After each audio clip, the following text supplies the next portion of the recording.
Cratyle de Platon, notice introductrice, suite. Le langage et la connaissance. Au cours de sa discussion avec Hermogène, Socrate avait lui-même défini le nom comme un instrument qui sert à instruire et à discerner l'essence des choses. Dans l'hypothèse de la justesse naturelle des noms, ces deux fonctions étaient admises sans peine. Si le nom exprime l'essence des choses, on connaîtra l'une en connaissant l'autre. Il en va autrement si la convention a eu son rôle dans la formation des noms, comme on vient de le montrer. Socrate demande à Cratyle « En quoi consiste la vertu des noms ?» Cratyle, qui croit à leur justesse naturelle, est conséquent lorsqu'il répond « C'est d'instruire, qui connaît les noms connaît ainsi les choses. » Mais il va beaucoup plus loin que n'allait Socrate, car il ajoute « Il n'est pas d'autre moyen pour instruire, c'est à la fois le seul et le meilleur. » Le nom ne sert donc pas seulement à transmettre la connaissance des choses. Pour acquérir cette connaissance, il suffit d'étudier le nom. On a vu les objections décisives que Socrate fait à cette thèse. Elles appellent quelques remarques.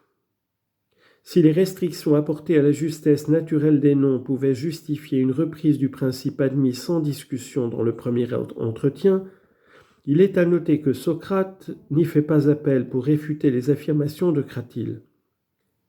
En réalité, il complète ici ses conclusions précédentes. En faisant une part à la convention, Socrate modifiait profondément sa propre thèse. Il introduit maintenant de nouvelles réserves portant sur les conditions mêmes dans lesquelles a travaillé l'auteur des noms. Il avait montré précédemment que les noms peuvent être inexacts et le législateur bon ou mauvais. Revenant à cette idée pour l'approfondir, il observe que l'auteur des noms a pu se faire une idée fausse des choses à nommer. Du coup, il indique la portée de son étude sur les éléments. Ces remarques touchant la valeur expressive des sons perdent décidément toute certitude.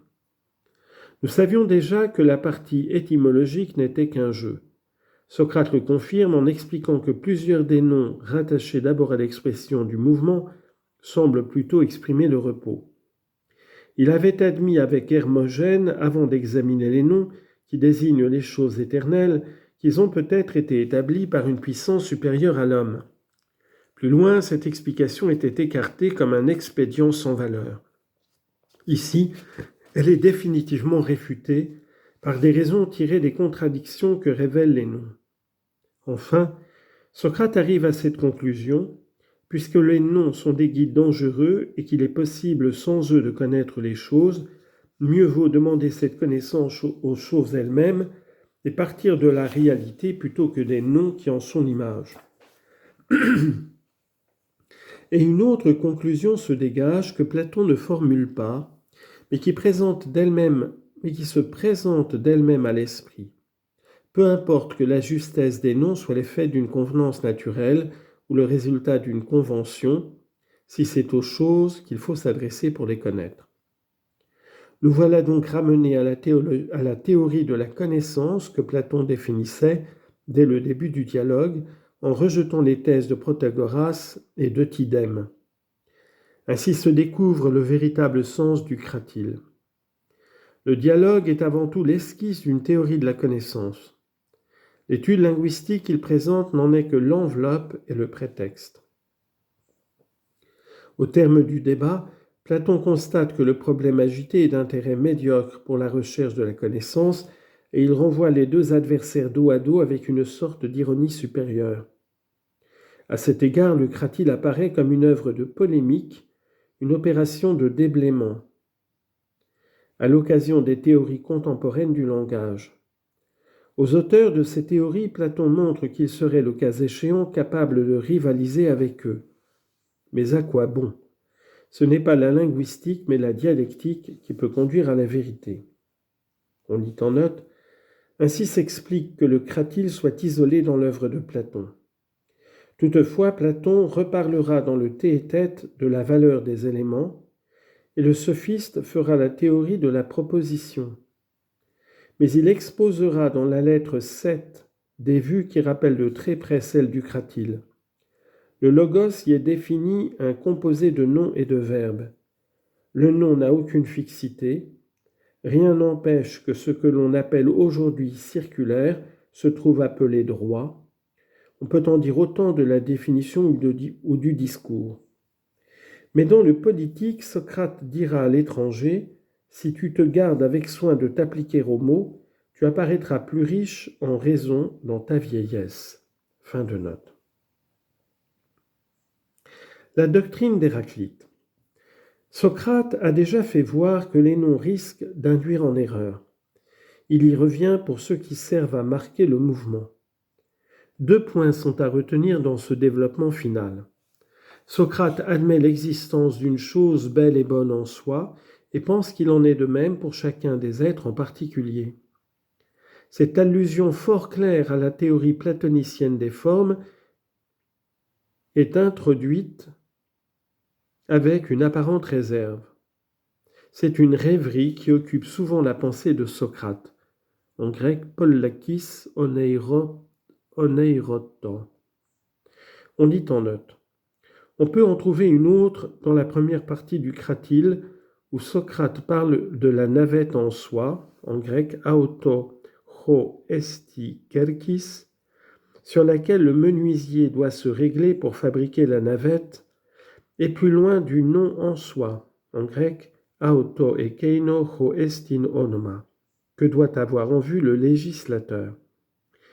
Il est difficile de ne pas rapprocher cet endroit du livre 10 de la République et du lit en soi, en grec o esti kline, d'après lequel travaille le klinopoios, l'artisan qui fabrique les lits.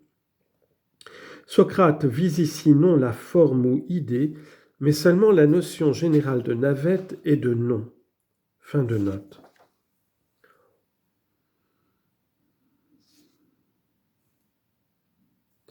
Or, cette conception est incompatible avec la doctrine du mouvement et de l'écoulement universel soutenue par Héraclite. Le beau en soi doit être toujours pareil à lui-même, ce qui serait impossible s'il passait sans cesse. Il échapperait dans la thèse d'Héraclite à toute connaissance et à toute dénomination. De ce qui n'est jamais dans le même état, on ne saurait rien dire de déterminé. Si la connaissance était elle-même soumise à la loi du changement, elle perdrait sans cesse son caractère et il n'y aurait plus de connaissance. Dans son entretien avec Hermogène, Socrate s'était moqué de ces sages qui transportent aux choses le vertige dont ils sont atteints et croient les voir en proie à un mouvement perpétuel sans se rendre compte de l'affection dont ils souffrent. Il recommence à la fin du dialogue à railler la doctrine qui représente toute chose dans un écoulement continuel, comme les gens affligés d'un catarrhe. Cette polémique contre la doctrine d'Héraclite se rattache dans une certaine mesure aux discussions linguistiques du Cratyle. Étudiant les noms de Rhea, Chronos et Thétis, Socrate disait y retrouver déjà, bien avant Héraclite, la théorie de l'écoulement. C'est par la croyance au mouvement et au flux universel qu'il prétendait expliquer d'abord toutes les notions morales. Cependant, le développement sur la théorie des formes et le mobilisme d'Héraclite, 2 thèses inconciliables, a souvent été considéré comme un hors-d'œuvre par les commentateurs modernes. Depuis longtemps, les étymologies héraclitéennes ont été enveloppées par Socrate dans la condamnation qui frappe toute la partie étymologique, et le débat linguistique ouvert dans le Cratyle a déjà reçu sa conclusion. Mais les remarques présentées plus haut permettent de mesurer la portée véritable de cette dernière partie et d'apercevoir le lien profond qui l'unit à l'objet essentiel de l'ouvrage. On voit ici reparaître au grand jour la doctrine que Platon esquissait au début, en opposition avec les théories de Protagoras et d'Eutydème. Ces choses, disait-il alors, ont leur nature propre, leur essence définie et stable, et leur forme, en grec eidos. Cette forme est but de connaissance et règle d'action, et c'est le dialecticien qui juge de l'appropriation des actes à cette eidos.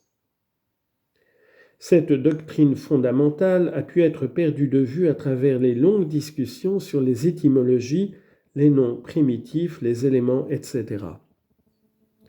À la fin du dialogue, elle surgit de nouveau avec une netteté et une force singulières, attestant que le problème du langage est jusqu'au bout resté pour Platon un simple aspect du problème de la connaissance. Après avoir donné un grand nombre de mots pour des expressions du mouvement, Socrate, on l'a vu, a repris certains d'entre eux. Épistémé, bébaios, historia, pistos, mnémé, pour montrer qu'il marque plutôt le repos. Il se fondait ici sur la doctrine des Éléates. Notons qu'à la fin du dialogue, il ne dit rien de la théorie éléatique dont il ajournera encore la discussion dans le Théétète. C'est seulement dans le Sophiste qu'il se prononcera nettement contre la conception de Parménide. Toutefois, Socrate déclare dans le Cratyle que l'enquête sur le mobilisme a besoin d'être reprise et poussée à fond. C'est ce que fera le Théétète en réfutant la thèse de la mobilité. Le sophiste fixera la position de Platon entre Héraclite et Parménide. Contre le premier, l'auteur du Cratyle établira que le repos ou l'immutabilité est condition nécessaire de l'intellect, mais en montrant contre le second que le mouvement doit être compté comme une des formes nécessaires de l'être. Ainsi, sans nier le mouvement, Platon refuse d'en faire l'unique principe de la réalité et d'admettre que tout soit dans un écoulement perpétuel.